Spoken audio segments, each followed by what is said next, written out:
আমার বাবারা, বন্ধুরা, দু জাহানের বাদশা নবী একদিন সাইয়্যিদনা হযরত আবু বকর সিদ্দিক রাদিয়াল্লাহু তাআলা আনহুকে বলেন, আবু বকর, আমার আল্লাহ রাব্বুল আলামিন আমার কাছে ওহী পাঠিয়েছেন, আমি যেন মক্কাতুল মুকাররমা শরীফ থেকে মদিনাতুল মুনাওয়ারা শরীফের মধ্যে হিজরত করি। সাইয়্যিদনা হযরত আবু বকর সিদ্দিক রাদিয়াল্লাহু তাআলা আনহু প্রিয় নবীজির জবান মোবারক থেকে যেই মাত্র এই কথাটা শুনলেন, সঙ্গে সঙ্গে জার জার করে চোখের পানিগুলা ছেড়ে দিলেন। আমার নবী বলেন, আবু বকর, আমি মক্কা শরীফ থেকে মদিনাতুল মুনাওয়ারা শরীফের মধ্যে হিজরত করাবো, এতে কি তুমি খুশি হও নাই? আবু বকর বলেন, ইয়া রাসূলুল্লাহ, ইয়া হাবিবাল্লাহ, নবী গো, ও মায়ার নবীজি, আপনি মক্কা শরীফ থেকে মদিনাতুল মুনাওয়ারা শরীফের মধ্যে হিজরত করবেন, আমি আবু বকর খুশি হয়েছি। আমার রাসূল বলেন, আবু বকর, যদি তুমি খুশি হও তাহলে চোখের পানি কেন তুমি ছেড়ে দিয়েছ? আবু বকর বলেন, নবী গো, ও মায়ার নবীজি, আপনি তো রাহমাতুল লিল আলামিন নবীজি, আমি আবু বকরের যা ধন সম্পদ ছিল সব তো আপনি রাসূলের জন্য আমি কোরবানি করে দিলাম। ইয়া রাসূলুল্লাহ, ইয়া হাবিবাল্লাহ, নবীজি, আপনি যখন বলেছেন মক্কাতুল মুকাররমা থেকে মদিনাতুল মুনাওয়ারা শরীফের মধ্যে আপনি হিজরত করবেন, আমি আবু বকর যেদিন 2 দিন 3 দিন খিদার যন্ত্রণায় ছটফট করতাম, যেদিন 1 সপ্তাহ পর্যন্ত আমার পেটের মধ্যে কোনো খাবার থাকতো না, আমি আবু বকর যখন ক্ষুধার তাড়নায় চটপট চটপট করতাম, ইয়া রাসূলুল্লাহ, ইয়া হাবিবাল্লাহ, নবী গো, ও মায়ার নবীজি, 1 সপ্তাহ ক্ষুধার তাড়না লইয়া যখন আপনি রাসূলে পাকের সামনে এসে আপনি রাসূলে পাকের চেহারা মোবারক দেখতাম, খুদার কসম করে বলি, যে মাত্র আপনি রাসূলে পাকের চেহারা মোবারক আমি আবু বকর দেখতাম, সঙ্গে সঙ্গে আমি 1 সপ্তাহ খিদার যন্ত্রণা ভুলিয়া যাইতাম। জোরে বলুন সুবহানাল্লাহ। এবার আবু বকর বলেন, ইয়া রাসূলুল্লাহ, নবীজি, ওগো মায়ার নবীজি, আপনি যদি মক্কা শরীফ থেকে মদিনাতুল মুনাওয়ারা শরীফের মধ্যে হিজরত করেন, আমি আবু বকর কার চেহারা দেখে আমার খিদার যন্ত্রণা আমি নিবারণ করব? আপনার রাসূল রাহমাতুল লিল আলামিনের চেহারা মুবারক তো আমি আর দেখতে পারবো না। এবার এই কথা বলার পর যখন আবু বকর চার চার করে চোখের পানিগুলা ছেড়ে দিলেন, আমার নবী রাহমাতুল লিল আলামিন বলেন, আবু বকর, আমি জানতে পেরেছি রে আবু বকর, তোমার অন্তরের মধ্যে আমি রাসূলের প্রতি প্রেম ভালোবাসার কোনো দিক থেকে কোনো কমতি নাই। যাও যাও, আমি যেদিন মক্কা শরীফ থেকে মদিনাতুল মুনাওয়ারা শরীফের মধ্যে হিজরত করব, ওই হিজরতের রজনীর মধ্যে তুমি আবু বকর আমি রাসূলের সঙ্গে হিজরত করবে। জোরে বলুন সুবহানাল্লাহ। সাইয়্যিদনা হযরত আবু বকর সিদ্দিক রাদিয়াল্লাহু তাআলা আনহু প্রিয় নবীজির জবান মুবারক থেকে যেই মাত্র শুনেছেন হিজরত যখন করব তুমি আবু বকর আমি রাসূলের সঙ্গে থাকবা, এই কথা শোনার পর আবু বকর সিদ্দিক রাদিয়াল্লাহু তাআলা আনহু বাড়িঘরের মধ্যে চলে এসেছেন।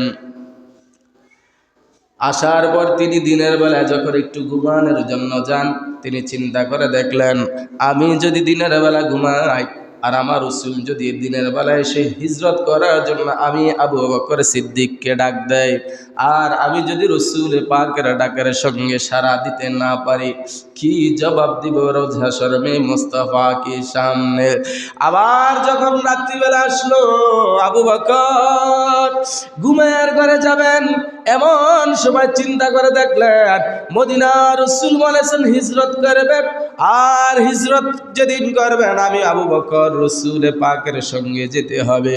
কিন্তু মদিনার রাসূল কখন হিজরত করবেন? কি দিনের বেলায় করবেন, না রাত্রিবেলা করবেন, কি সন্ধ্যাবেলা করবেন, না গভীর রজনীর মধ্যে করবেন, কি গরমকালে করবেন না শীতকালীন সময়ে করবেন? আমার মদিনা রসুল তো আমাকে বলে নাই কখন তিনি হিজরত করবেন।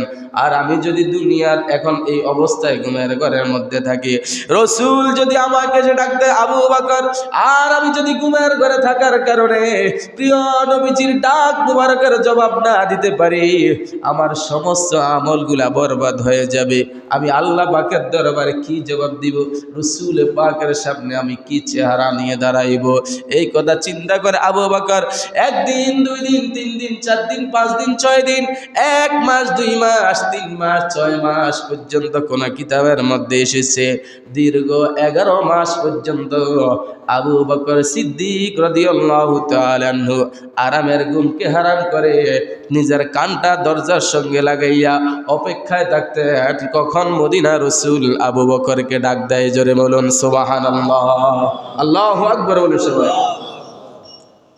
বন্ধুরা আমার, বাবাজিরা আমার, যেদিন হিজরতের সময় হয়ে গেল, আল্লাহ রাব্বুল আলামিন জিবরাইল আমিনের মাধ্যমে পয়গাম পাঠাইলেন, ইয়া রাসূলুল্লাহ, ইয়া হাবিবাল্লাহ, গো মায়ার নবীজি, গভীর রজনীর মধ্যে যেই সময় দুনিয়ার পশু পাখি ঘুমায়, রাজা বাদশারা ঘুমায়, এমন নিশি রজনীর মধ্যে আপনি মক্কা শরীফ থেকে মদিনাতুল মুনাওয়ারা শরীফের মধ্যে হিজরত করবেন। কারণ কাফেররা রসুল পাকের হুজরা মুবারকের চতুর্দিকে বেষ্টন করে রেখে দিয়েছেন। আল্লাহ পাক হুকুম দিয়েছেন, নবী গো আপনি হিজরত করেন। আমার মদিনা রসুল হিজরতের দিকে রওনা হবেন। সাইয়্যিদনা হযরত শেরে খোদা বেলায়েতের সম্রাট আলী রাদিয়াল্লাহু তাআলা আনহুকে রসুল পাক ডাক দিলেন, এ আলী, আমি আজকে রজনীর মধ্যে এই মক্কা শরীফ থেকে মদিনাতুল মুনাওয়ারা শরীফের মধ্যে আমি হিজরত করব। আমি যখন হিজরত করব, তুমি আলী আমার বিছানার মধ্যে তুমি ঘুমিয়ে থাকবা। আমার বাবারা, বন্ধুরা, দেখেন সাহাবায়ে কেরাম আমার রাসূলকে কেমন ভাবে ভালোবাসতেন। চতুর্দিকে কাফেররা বেষ্টন করে আছেন, রাসূল পাকের হুজরা মুবারকের মধ্যে যাকে পাবেন তাকে কতল করে ফেলবেন। বেলায়েতের সম্রাট শেরে খোদা জানেন, রাসূল পাকের হুজরা মুবারকের মধ্যে যখন সকালবেলা আমি আলীকে দেখতে পাইবি, কাফেররা আমি আলীকে জবাই করে দিবে। তারপরও জানার পর, মানার পর, শোনার পর রসুলের সামনে বলেন, ইয়া রাসূলুল্লাহ, নবী গো, আপনি বলেছেন আপনি রসুল পাকের হুজরা মুবারকের মধ্যে আমাকে ঘুমানোর জন্য, আমি ঘুমিয়ে থাকবো। কিন্তু মরার ভয় তিনি করেন নাই, রসুল পাকের সঙ্গে নাও করেন নাই। জেনে শুনে মেনে সাহাবে কেরাম নিজের জীবনটাকে রসুলের প্রেমে কোরবানি করে দেওয়ার কারণে আমার আল্লাহর হাবিব দুনিয়া থেকে তাদেরকে জান্নাতের সার্টিফিকেট দিয়েছেন। আল্লাহ নবী বলেন, হে আলী, তুমি আমি রসুল পাকের হুজরা মুবারকের মধ্যে ঘুমিয়ে থাকবা। আর সকালবেলা যখন হয়ে যাবে, মক্কার কিছু কাফের আর বেঈমান যারা আমি রসুলকে আল আমিন, আল আমিন বলে ডাকতো, তাদের কিছু আমানত আমি রসুলের কাছে আছে, আমি আমানতগুলা তোমার কাছে পৌঁছে দিলাম। আর সকালবেলা যখন হবে, তুমি মানুষের আমানতগুলা মানুষের কাছে পৌঁছে দিয়ে তুমি আলিয়া মক্কা শরীফ থেকে মদিনাতুল মুনাওয়ারা শরীফের মধ্যে হিজরত করবা। জোরে বলুন সুবহানাল্লাহ, আল্লাহু আকবার বলুন সবাই। আমাকে যদি আমার আব্বা বলে যে আব্বার বিছানায় যে ঘুমাইব তাকে মেরে ফেলা হবে, আমি তো ঘুমাইতে রাজি না। কোনো বাবা যদি কোনো সন্তানকে বলে আমার বিছানার মধ্যে আজকে যে ঘুমাইবে সে মৃত্যুবরণ করবে, আচ্ছা বাবা যদি বলে তুমি আমার বিছানার মধ্যে শো, ছেলেও শুইতে রাজি নেই। ছোট জনরা বলেন, ছোট সন্তানকে বললে ছোট সন্তান বলবে আমি তো সবাই ছোট, বড় ভাইয়াকে বলেন, কারণ যে শুইবে সে মৃত্যুবরণ করবে। অনায়াসে আপোষে কেউ শুইতে সেখানের মধ্যে রাজি নেই। কিন্তু রসুলের বিছানার মধ্যে যে শুইবে, সকালবেলা কাফের যাকে পাইবে তাকেই হত্যা করার জানার পরও শের কথা হযরত আলী নিজের জীবনটা রসুলের জন্য কোরবানি দিয়ে রসুল পাকের হুজরা মুবারকের মধ্যে অবস্থান করেছেন। জোরে বলুন আল্লাহু আকবার। আমার বাবারা, বন্ধুরা, দুনিয়ার কোন মানুষ যেটা জানে না সেটা জানে আমার আল্লাহ। দুনিয়ার কোন মানুষ যেটা দেখে না, যেটা শুনে না, যেটা জানে না সেটা জানে আমার আল্লাহ। আর আমার আল্লাহ পাক যা জানেন সব কিছু আমার রসুলকে জানিয়ে দিয়েছেন। কাফের বেঈমানরা চিন্তা করেছেন সকাল বেলায় যাকে রাসূল পাকের বিছানা মুবারকের মধ্যে পাবো তাকে হত্যা করে ফেলবো। আর আমার রাসূল জানেন যতই কাফের আর বেঈমানরা আমি রাসূল পাকের হুজরা মুবারক বেষ্টন করে রাখবে, আমার হুজরার মধ্যে যে থাকবে তাকে কখনো তারা হত্যা করতে পারবে না। কারণ যদি হত্যা করত আমার রাসূল পাক শেরে খোদা হযরত আলীর কাছে মক্কার কাফের বেঈমানদের আমানতগুলা পৌঁছে দিতেন না। কথা বলেন ঠিক কিনা? আমার নবী চিনতে পেরেছেন, জানতে পেরেছেন আমার হুজরার মধ্যে আলী ঘুমাইব, কিন্তু আলীকে মারতে পারবে না। আলী তুমি সকালবেলা যখন উঠবা সেই সময় কাফের বেঈমান আর যারা আমার রাসূলের হাত মোবারকের মধ্যে আমানতগুলা দিয়েছে সেই আমানতগুলা মানুষের আমানত মানুষের কাছে পৌঁছে তুমিও মক্কা শরীফ থেকে মদিনাতুল মুনাওয়ারা শরীফের মধ্যে হিজরত করবা। আলী রাদিয়াল্লাহু তাআলা আনহুর সঙ্গে এই কথাগুলা বলে যেই মাত্র নিশির রজনীর মধ্যে আমার রাসূল পাক দু জাহানের বাদশা নবী সাইয়্যিদানা হযরত আবু বকর সিদ্দিক রাদিয়াল্লাহু তাআলা আনহুর দরজার সামনে যাইয়া গভীর রজনীর মধ্যে এমন ভাবে তিনি আওয়াজ করেছেন যাতে দূরের কোনো মানুষ না শুনতে পায়। অত্যন্ত সিম্পল ভাবে, ছোট ভাবে, কোমলীয় ভাবে আমার মদিনার রাসূল ডাক দিলেন, ইয়া আবু বকর। একটি ডাক দেওয়ার সঙ্গে সঙ্গে লাব্বাইক বলে, ইয়া রাসূলুল্লাহ, আপনার গোলাম আবু বকর হাজির আপনার রাসূলের সঙ্গে হিজরতে যাওয়ার জন্য। জোরে বলুন সুবহানাল্লাহ। আমার নবী পাক যার করে দু জাহানের বাদশা নবী চক্ষু মুবারকের পানি মুবারক ছেড়ে দিলেন আর বললেন, আবু বকর, এ আবু বকর, আজকে রজনীর মধ্যে তুমি ঘুমাও নাই। আমি এমন সময় তোমাকে ডাক দিলাম যখন দুনিয়ার মানুষগুলা ঘুমায়, যখন রাজা বাদশারা ঘুমায়, যখন আল্লাহ পাকের সৃষ্টি পশু পাখিগুলাও ঘুমায়, ঠিক এমন একটা নিশি রজনীর মধ্যে আমি তোমাকে ডাক দিলাম। একটা ডাক দেওয়ার সঙ্গে সঙ্গে তুমি আমার রাসূল পাকের ডাকে সাড়া দিয়েছ। আবু বকর, আজকে রজনীর মধ্যে কি তুমি ঘুমাও না? আবু বকর বলেন, ইয়া রাসূলুল্লাহ, ইয়া হাবিবাল্লাহ, নবীজি, ওগো মায়ার নবীজি, শুধু আজকে রাত্রে নয়, আজকে থেকে 6 মাস পূর্বে আপনি রাসূল আমাকে বলেছিলেন আপনি যেদিন হিজরত করবেন আমি আবু বকর সেদিন আপনার রাসূলের হিজরতের সাথী হব। আজকে থেকে 6 মাস পর্যন্ত আমি আবু বকর আরামের ঘুমকে হারাম করে দিয়ে রাত্রিবেলা যখন আসে আমার ডান কানটা দরজার সঙ্গে লাগাই অপেক্ষায় থাকি কখন মদিনার রাসূল আমি আবু বকরকে ডাক দেয়। জোরে বলুন সুবহানাল্লাহ। আল্লাহু আকবার বলে সবাই।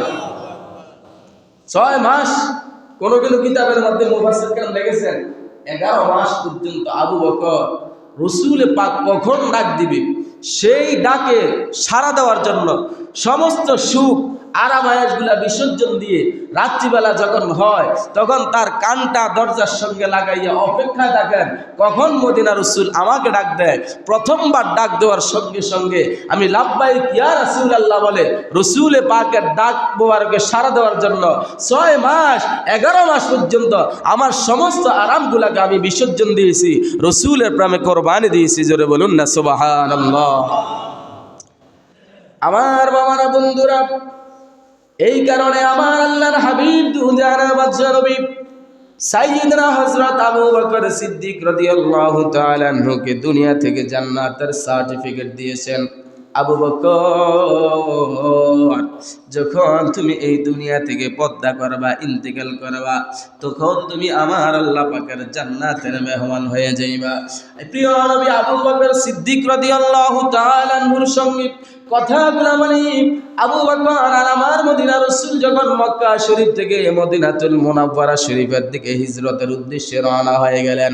তারা হাঁটতে হাঁটতে হাঁটতে হাঁটতে হাঁটতে হাঁটতে প্রিয় নবীজি যখন ক্লান্ত হয়ে গেলেন 35 মাইল পর্যন্ত সাইয়্যিদনা সিদ্দিক আকবর রাদিয়াল্লাহু তাআলা আনহু আমার প্রিয় নবীজিকে কাঁধে করে রাস্তাগুলো অতিক্রম করলেন। নিশি রজনীর মধ্যে যখন হয়ে গেল একটা জায়গার মধ্যে তারা অবস্থান করবেন, জায়গাটির নাম হলো গারে সুর। একটা গর্তের ভিতরে যখন প্রবেশ করবেন, আবু বকর সিদ্দিক রাদিয়াল্লাহু তাআলা আনহু বলেন, ইয়া রাসূলুল্লাহ, ইয়া হাবিবাল্লাহ, নবীজি, আমি আবু বকরের জীবন থাকতে আপনি এই গুহার ভিতরে, গর্তের ভিতরে আগে প্রবেশ করতে পারবেন না। আমার মদিনা রাসূল বলেন, কেন গো আবু বকর, আমি কেন এই গর্তের মধ্যে আগে প্রবেশ করতে পারবো না? আমার আবু বকর বলেন, ইয়া রাসূলুল্লাহ, নবী গো, এই গুহাটি, এই গর্তটি অনেক পুরানা গর্ত। এই গর্তের মধ্যে যদি আপনি রাসূল আগে প্রবেশ করেন, আর এই গর্তের ভিতরে যদি কোনো সাপ বিচ্ছু, কোনো ভয়ঙ্কর প্রাণী আপনি রাসূলকে কষ্ট দেয়, এটা আমি আবু বকর বরদাস্ত করতে পারবো না।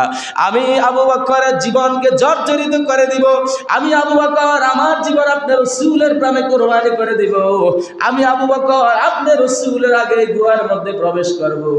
যত সাপ বিচ্ছু আর ভয়ঙ্কর প্রাণী আছে সব কিছু আমাকে শেষ করে দেয়, তারপরও আমি আবু বকর বেঁচে থাকতে আপনি রাসূলে পাকের শরীর মুবারকের মধ্যে যারা পরিমাণ আঘাত লাগতে দিব না। জোরে বলুন আল্লাহু আকবার। আমার বাবারা, বন্ধুরা, গর্তের মধ্যে সাইয়্যিদনা হযরত আবু বকর সিদ্দিক রাদিয়াল্লাহু তাআলা আনহু আগে প্রবেশ করলেন। করার পর আমার মদিনা রাসূল পরে প্রবেশ করলেন।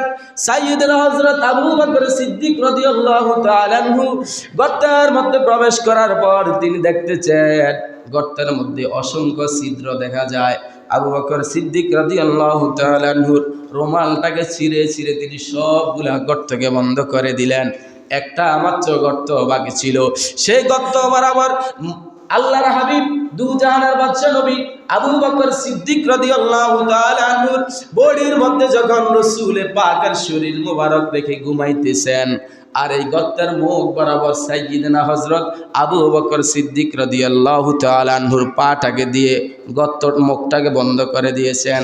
কিছুক্ষণ পর এই গর্তের ভিতর থেকে একটা সাপ যেই মাত্র আবু বকর সিদ্দিক রাদিয়াল্লাহু তাআলা আনহুকে কামড় দিল, সঙ্গে সঙ্গে সমস্ত বিষ আবু বকর সিদ্দিকের গায়ের মধ্যে ছড়িয়ে পড়ল। শরীরটা নীলবর্ণ হয়ে গেল।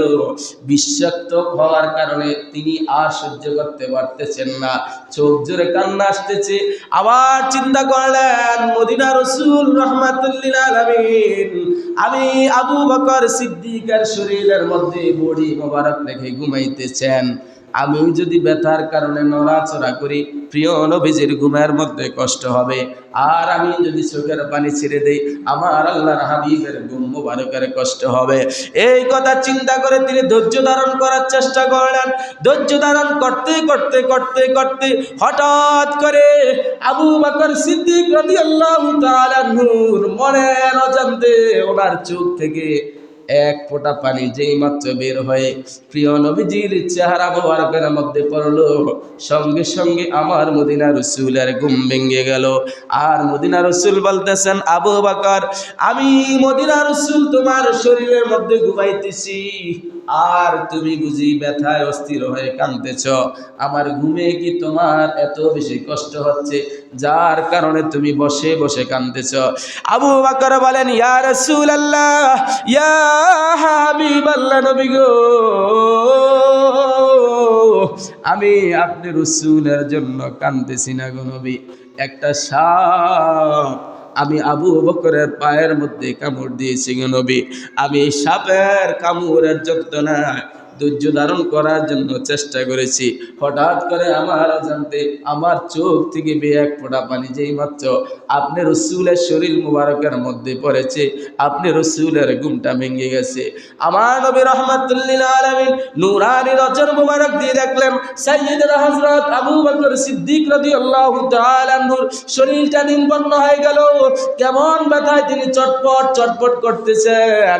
আমার নবী রাহমাতুল লিল আলামিন নিজের আঙ্গুল মুবারক ঠোঁটের মধ্যে লাগাইয়া কিঞ্চিত পরিমাণ থুতু মুবারক এনে আবু বকরের যেই জায়গার মধ্যে সাপে কামড় দিয়েছে ওই জায়গার মধ্যে যেই মাত্র লাগিয়ে দিয়েছেন নবী পাকের থুতু মুবারক, আবু বকর বলেন, জগৎবাসী, আল্লাহু বিয়াদিহি নাফসি, যে আল্লাহ পাকের হাতে আমার জীবন, যে আল্লাহ পাকের হাতে আমার মরণ, ওই আল্লাহ রব্বুল আলামিনের শপথ আর কসম দিয়ে বলতেছি, যেই মাত্র আমার মদিনা রাসূল নিজের আঙ্গুল মোবারক দিয়ে আমার কাটা জায়গার মধ্যে রাসূল পাকের থুতু মোবারক লাগাইছে।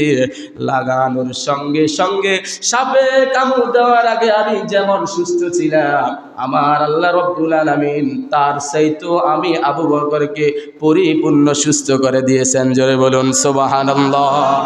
আল্লাহু আকবার বলেছেন।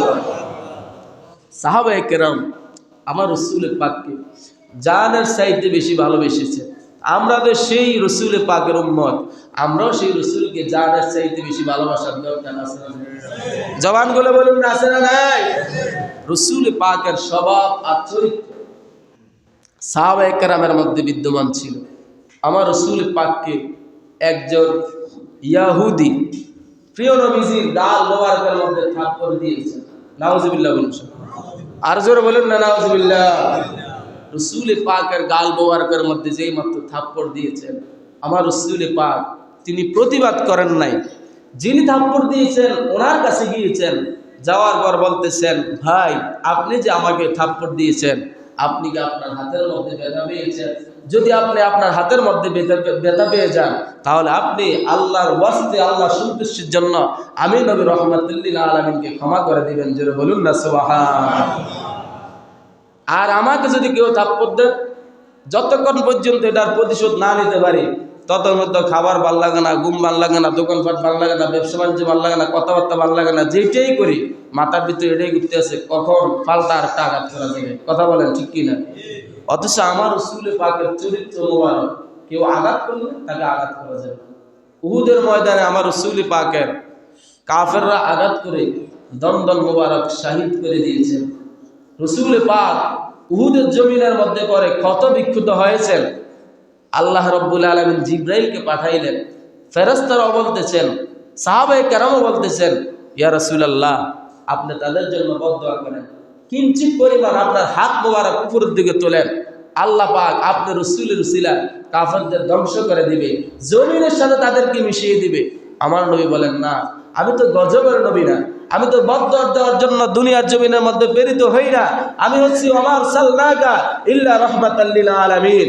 আমি বদদোয়া দিলে তারা যদি মারা যায়, আমি কাদের কাছে আমি কালিমার দাওয়াত দিব, ইসলামের কথাগুলো বলবো, আমি আল্লাহর কাছে ফরিয়াদ করি, আল্লাহ পাক যেন তাদেরকে হেদায়েত নসিব করে দেয়। জোরে বলুন না সুবহানাল্লাহ। সেই স্বভাব, সেই চরিত্র আমাদের সবাই অবলম্বন করার দরকার আছে না? আজকে আপনারা ফেসবুক খুললে দেখা যায় 3 বছর 5 বছর 10 বছর এই বয়সেরই ছোট ছোট বাচ্চাগুলোকে মেরে পানির মধ্যে ফালিয়ে রাখছে, ক্ষেতের মধ্যে ফালিয়ে রাখছে, রাস্তাঘাটের মধ্যে ফালিয়ে রাখছে। একটা ছোট মানুষ, তার যখন কোনো গুনাহ নাই, আল্লাহর হাবিব বলেন একটা ভূমিষ্ঠ সন্তান যখন মায়ের পেট থেকে আসে, এমনভাবে সে নিষ্পাপ হয়ে আসে, তার আমলনামার মধ্যে কোনো গুনাহ থাকে না। এই অবস্থায় যদি সে মৃত্যুবরণ করে, সে আল্লাহ পাকের জান্নাতের মেহমান হয়ে যায়। এবং হযরত ইব্রাহিম খলিল সে জান্নাতের বাগানের মধ্যে ছোট ছোট মাসুম বাচ্চা যারা মারা যায়, তাদেরকে আল্লাহর কোরআন শিক্ষাদান করে। জোরে বল সুবহানাল্লাহ। এই ছোট ছোট বাচ্চাগুলোকে যারা মারে, তারাও তো আমাদের মতো মানুষ। কথা বলেন না ঠিক কিনা? তারাও আমাদের মতো মানুষ। আপনি যখন আরেকটা বাচ্চার প্রতি আপনি আঘাত করবেন, আপনি একবার আপনার বিবেক, আপনার মাইন্ডকে আপনি প্রশ্ন করবেন, আপনার একটা ছোট বাচ্চা আছে, আপনার এই বাচ্চাটাকে যদি কেউ থাপ্পড় দেয়, আপনি বাবা সেটা কোনোদিন বরদাস্ত করবেন না। আবার আপনি যখন অন্য একটা বাচ্চাকে থাপ্পড় দেন, তার বাবা এটা বরদাস্ত করবে না, এটা আপনার মাইন্ডে থাকতে হবে। যদি থাকে তাহলে আপনি মানুষ, আর যদি না থাকে তাহলে আপনি অমানুষ। লেবাসে শুরুতে যদি আপনি মানুষের কবা চামড়া লাগিয়ে রাখছেন, হাকিকতে আপনি আবু জাহেল উতবা সাইবার বংশধর। কথা বলেন ঠিক কিনা? অবাক হয়ে যায় ছোট ছোট বাচ্চাগুলো বৃদ্ধ বাবার গায়ে হাত তোলে, বৃদ্ধ মায়ের গায়ে হাত তোলে। একজন ভাই আরেকজন ভাইয়ের প্রতি আঘাত করতেছে, জমি জমা সংক্রান্ত বিষয় নিয়ে এক বড় ভাই ছোট ভাইকে মেরে ফেলে, ছোট ভাই বড় ভাইকে মেরে ফেলে, এরকম ঘটনা আছে না? এটা কি কখনো রাসূলের আদর্শ হতে পারে? জোরে বলুন না, হতে পারে? জমির জায়গা জমি থাকবে। আপনাদের এই রাস্তা দিয়ে কত শত শত মানুষ হেঁটেছেন, আজকে তারা দুনিয়াতে না কবরে। জমিনের মধ্যে কাজ করেছেন, আজকে তারা দুনিয়াতে না কবরে। এই মসজিদে নামাজের ইমামতি করেছেন এমন ইমাম সাহেব শত শত আজকে কবরের মধ্যে সে আসে না নাই? মুয়াজ্জিন সাহেব কবর দেশে আসে না নাই? অথচ মসজিদ জায়গার মধ্যে রয়েছে। জমি জায়গার মধ্যে রয়েছে, রাস্তা রাস্তা জায়গার মধ্যে রয়েছে, মানুষগুলো আজকে দুনিয়ার জমিনের মধ্যে নাই। ঠিক এমন ভাবে আপনিও চলে যাবেন। 1 মাস 2 মাস, 1 বছর 2 বছর, 5 বছর, 10 বছর পরে আপনার চেহারাটা পর্যন্ত মানুষের মনে থাকবে না। এমন হতে পারে কি পারে না? জোরে বলুন না, পারে কি পারে না? আজকে যদি বলা হয় আপনার বাবার নাম কি, বলবেন অমুক। আপনার দাদার নাম কি, বলবেন অমুক। দাদার বাবার নাম কি, বলবেন অমুক। দাদার বাবা যিনি ছিলেন তার নাম কি, অনেকে বলতে পারবেন, অনেকে পারতেন না। আবার তার বাবা কে ছিল, অনেকে বলতে পারবেন, অনেকে বলতে পারতেন না। এরকম কয়েকটা যুগ যখন পেরিয়ে যাবে, একটা সময় আপনার নাম নেওয়ার মতো কোনো মানুষ এই দুনিয়ার জমিনের মধ্যে থাকবে না। ওই সময়টা আসার আগে আপনার চরিত্রটাকে আপনি লাকাদ কানা লাকুম ফি রাসূলিল্লাহি উসওয়াতুন হাসানাহ, প্রিয় নবীজির আদর্শ যদি রঙিন করতে পারেন, আপনি দুনিয়া থেকে চলে যাবেন, আপনার জান্নাতের গ্যারান্টি দিয়েছেন কে? জবান খুলে বলেন না, দিয়েছেন কে? আল্লাহ পাক আমাদের সকলকে মন প্রাণ উজাড় করে প্রিয় নবীজির আদর্শ কলিজার মধ্যে ধারণ করে আল্লাহ পাকের ইবাদত বন্দি করে জান্নাতি হয়ে অন্ধকার কবরদেশে যাওয়ার তৌফিক দান করুক। সকলে বলুন আমিন।